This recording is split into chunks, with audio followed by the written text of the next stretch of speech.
सत साहिब जी, आप सुन रहे हैं संत रामपाल जी महाराज द्वारा लिखित पुस्तक जीने की राह का पेज नंबर 234, गीता अध्याय 3 श्लोक 10। इस वीडियो को 15 जुलाई 2024 को रात 9 बजे एडिट किया गया है और इस वीडियो को अपने दोस्तों को शेयर भी करें। सत साहिब। गीता अध्याय 3 श्लोक 10। प्रजापति ने अर्थात कुल के मालिक ने सृष्टि के आदि में यज्ञ सहित अर्थात धार्मिक अनुष्ठानों के ज्ञान सहित प्रजाओं को उत्पन्न करके आदेश दिया था कि तुम सब धार्मिक अनुष्ठानों द्वारा वृद्धि को प्राप्त हो। यह यज्ञ अर्थात धार्मिक अनुष्ठान तुम लोगों को इच्छित भोग प्रदान करने वाले हैं।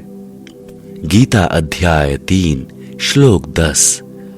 इस शास्त्रानुकूल धार्मिक अनुष्ठान द्वारा देवताओं यानी संसार रूपी पौधे की शाखाओं को उन्नत करो अर्थात पूर्ण परमात्मा यानी मूल मालिक को इष्ट मानकर साधना करने से शाखाएं अपने आप उन्नत हो जाती हैं, जैसा कि पूर्व में स्पष्ट हो चुका है।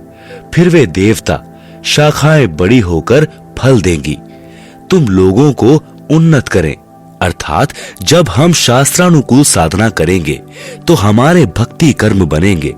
कर्मों का फल ये तीनों देवता श्री ब्रह्मा जी, श्री विष्णु जी तथा श्री शिव जी रूपी शाखाएं ही देते हैं। इस प्रकार एक दूसरे को उन्नत करते हुए तुम्हारा कल्याण होगा तथा इससे दूसरे परमात्मा को प्राप्त हो जाओगे। यह ज्ञान गीता ज्ञान दाता बता रहा है।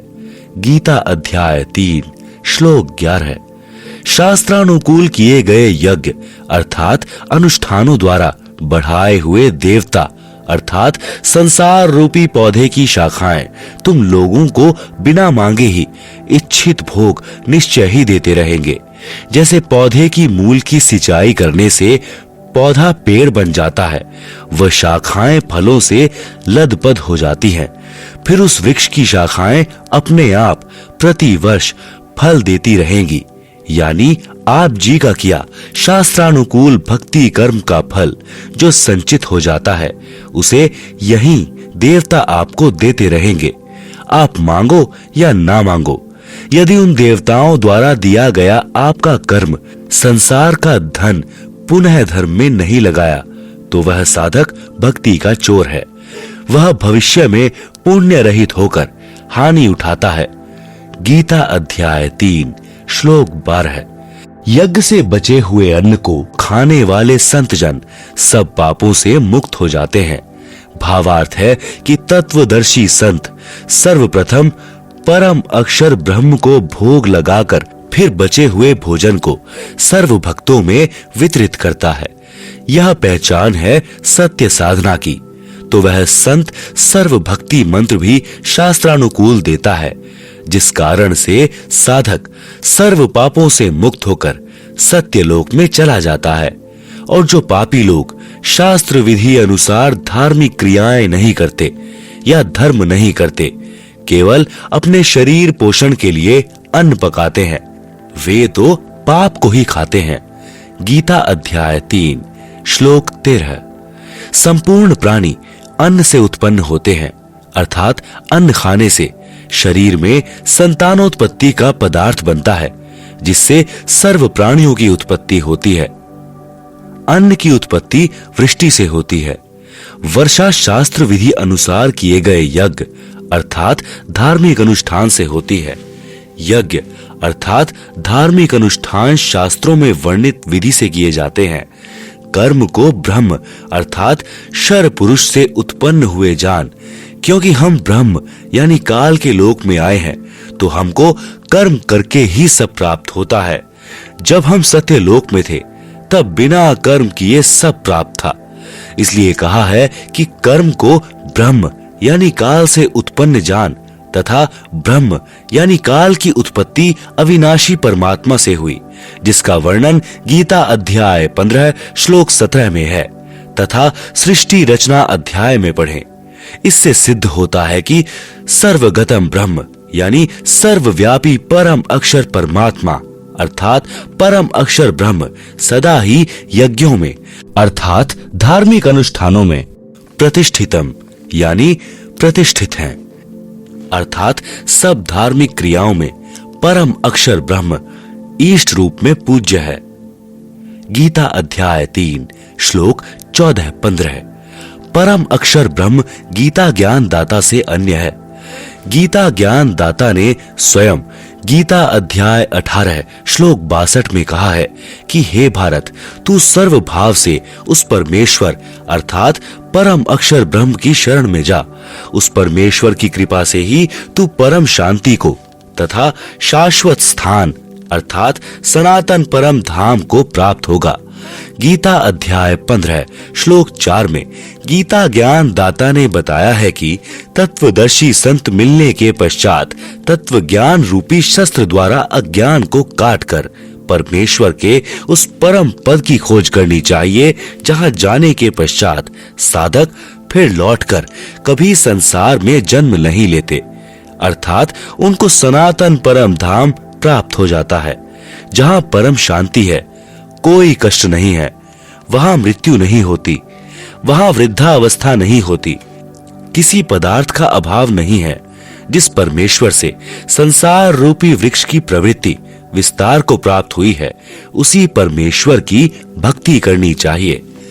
गीता अध्याय 13 श्लोक 17 में गीता ज्ञान दाता ने बताया है कि वह पर ब्रह्म अर्थात मेरे से दूसरा प्रभु, दूसरे शब्दों में परम अक्षर ब्रह्म यानी जिसके विषय में गीता अध्याय 8 श्लोक 3 में कहा है, ज्योतियों का भी ज्योति, माया से अति परे कहा जाता है, बोध रूप यानी जानने योग्य परमात्मा तत्व ज्ञान से प्राप्त करने योग्य है और सबके हृदय में विशेष रूप से स्थित है। गीता अध्याय 13 श्लोक 17। विचार करें, जिस तत्व ज्ञान से परम अक्षर ब्रह्म प्राप्त होता है उसे सूक्ष्म वेद भी कहते हैं। उसका ज्ञान गीता ज्ञान दाता को नहीं है।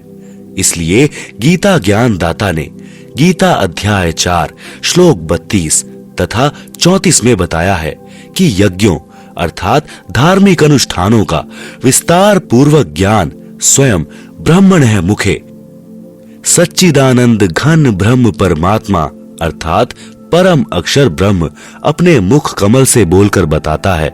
जो सच्चिदानंद घन ब्रह्म की वाणी कही जाती है उसे तत्व ज्ञान कहते हैं। उसे जानकर साधक सर्व पापों से मुक्त हो जाता है। गीता अध्याय 4 श्लोक 32। पाठकों से निवेदन है कि गीता अध्याय 4 श्लोक 32 के मूल पाठ में ब्रह्मण्य शब्द है।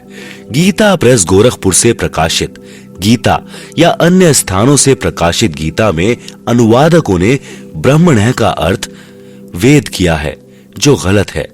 गीता अध्याय 17 श्लोक 23 में भी ब्रह्मण्य शब्द है। उसमें अनुवादकों ने ठीक अर्थ सच्चिदानंद घन ब्रह्म किया है। इसलिए गीता अध्याय 4 श्लोक 32 में ब्रह्मण्य मुखे का अर्थ सच्चिदानंद घन ब्रह्म के मुख कमल से उच्चारित वाणी में करना उचित है। गीता अध्याय 4 श्लोक 34 में गीता ज्ञान दाता ने कहा है कि उस तत्व ज्ञान को जिसे परमेश्वर अपने मुख कमल से बताता है, तू तत्वदर्शी संतों के पास जाकर समझ। उनको दंडवत प्रणाम करने से, नम्रता पूर्वक प्रश्न करने से वे परमात्म तत्व को भली भांति जानने वाले तत्वदर्शी महात्मा तुझे तत्व ज्ञान का उपदेश करेंगे। प्रभु प्रेमी पाठक जनों, इससे सिद्ध हुआ कि वह तत्व ज्ञान जिससे परम अक्षर परमात्मा प्राप्त होता है गीता ग्रंथ में नहीं है। गीता चारों वेदों ऋग्वेद, यजुर्वेद, सामवेद तथा अथर्ववेद का संक्षिप्त रूप है, उनका सारांश है। इससे सिद्ध हुआ कि सूक्ष्म वेद वाला तत्व ज्ञान किसी भी प्रचलित सदग्रंथ में नहीं है। वह ज्ञान मेरे यानी संत रामपाल दास के पास है, विश्व में किसी के पास नहीं है। प्रश्न, क्या श्री ब्रह्मा जी रजगुण, श्री विष्णु जी सतगुण तथा श्री शिव जी तम गुण भी ईष्ट रूप में पूज्य नहीं है? हिंदू धर्म में इन्हीं देवताओं की पूजा की जाती है। हिंदू धर्म गुरु शंकराचार्य तथा अन्य इन्हीं की पूजा इष्ट रूप में मानकर करने को कहते हैं, वे स्वयं भी करते हैं। आपकी बात अविश्वसनीय लगती है, क्या आप गीता में प्रमाणित कर सकते हैं? उत्तर, हिंदू धर्म के धर्म गुरुओं को अपने सदग्रंथों का ही ज्ञान नहीं, जैसे अक्षर ज्ञान देने वाले अध्यापक को अपने पाठ्यक्रम की पुस्तकों के उल्लेख का ही ज्ञान नहीं, तो वह अध्यापक विद्यार्थियों के लिए हानिकारक होता है, वह शिक्षक ठीक नहीं। यही दशा हिंदू धर्म के धर्म गुरुओं की है। प्रमाण, श्रीमद् भगवद गीता अध्याय 7 श्लोक 12 से 15 में गीता ज्ञान दाता ने कहा है कि तीनों गुणों से रजगुण श्री ब्रह्मा जी से उत्पत्ति, सतगुण श्री विष्णु जी से स्थिति तथा तम गुण श्री शंकर जी से संहार जो हो रहा है उसका निमित्त मैं हूँ, परंतु उनमें मैं तथा वे मुझ में नहीं है। गीता अध्याय 7 श्लोक 12। पहले ये प्रमाणित करते हैं कि रजगुण ब्रह्मा, सतगुण विष्णु तथा तम गुण शिव शंकर हैं। पहला मार्कंडेय पुराण गीता प्रेस गोरखपुर से प्रकाशित केवल हिंदी सचित्र मोटा टाइप के पृष्ठ 123 पर लिखा है कि ब्रह्मा, विष्णु तथा महेश ब्रह्म की प्रधान शक्तियां हैं। ये ही तीन गुण हैं, ये ही तीन देवता हैं। श्री देवी पुराण यानी श्री खेमचंद श्री कृष्णचंद्र वेंकटेश्वर प्रेस मुंबई से प्रकाशित के तीसरे स्कंद के अध्याय 5 श्लोक 8 में कहा है, यदि दया धर्मना सदा अंबिके कथम अहम विहितः तमो गुणः कमलजः रजगुणः कथम विहितः च श्री हरिः सतगुणः देवी पुराण 3, 5, 8। अनुवाद, भगवान शिव अपनी माता दुर्गा जी से प्रश्न कर रहे हैं कि हे माता, यदि आप हम पर दया युक्त हैं तो मुझे तमोगुण क्यों उत्पन्न किया? कमल से उत्पन्न ब्रह्मा जी को रजोगुण तथा श्री विष्णु जी को सतगुण क्यों बनाया? इससे प्रमाणित हुआ कि रजगुण कहो चाहे ब्रह्मा जी कहो, सतगुण कहो चाहे विष्णु जी कहो, तम गुण कहो चाहे शिव जी कहो। गीता अध्याय 7 श्लोक 12 का भावार्थ, गीता ज्ञान दाता काल ब्रह्म है। प्रमाण, गीता अध्याय 11 श्लोक 31-32। अध्याय 11 श्लोक 31 में अर्जुन ने पूछा कि हे महानुभाव, आप कौन हैं? जबकि श्री कृष्ण जी तो अर्जुन के साले थे। श्री कृष्ण जी की बहन सुभद्रा का विवाह अर्जुन से हुआ था। विचार करें कि यदि गीता ज्ञान दाता श्री कृष्ण होते तो अर्जुन को यह जानने की नौबत नहीं आती कि आप कौन हो। क्या जीजा अपने साले को नहीं जानता? वास्तव में श्री कृष्ण जी के शरीर में प्रेतवश प्रवेश करके काल ब्रह्म गीता ज्ञान बोल रहा था। अधिक प्रमाण के लिए पढ़ें पुस्तकें गीता तेरा ज्ञान अमृत, गहरी नजर गीता में, ज्ञान गंगा, आध्यात्मिक ज्ञान गंगा तथा देखें सत्संगों की डीवीडी श्रीमद् भगवद गीता का ज्ञान किसने बोला। ये सब हमारी वेबसाइट www.jagatgururampalji.org पर उपलब्ध है। निशुल्क डाउनलोड कर सकते हैं। YouTube पर भी संत रामपाल जी महाराज सत्संग सर्च कर सकते हैं। गीता ज्ञान दाता काल ब्रह्म है, जो गीता अध्याय 11 श्लोक 32 में स्वयं कह रहा है कि मैं काल हूं, अब प्रवृत्त हुआ हूं, अर्थात अब प्रकट हुआ हूं। यदि श्री कृष्ण जी गीता ज्ञान बोल रहे होते तो यह नहीं कहते कि मैं अब आया हूं, क्योंकि श्री कृष्ण जी तो पहले ही विद्यमान थे। श्री कृष्ण जी ने कभी पहले नहीं कहा कि मैं काल हूं, न कभी बाद में कहा कि सबका नाश करने वाला बढ़ा हुआ काल हूं। कौरवों की सभा में अपना विराट रूप भी दिखाया था। विराट रूप भक्ति युक्त प्रत्येक आत्मा का होता है, कोई कोई ही इसे प्रकट कर सकता है। यह भक्ति की शक्ति अनुसार होता है। सत साहिब जी, इस वीडियो को देखने के लिए धन्यवाद।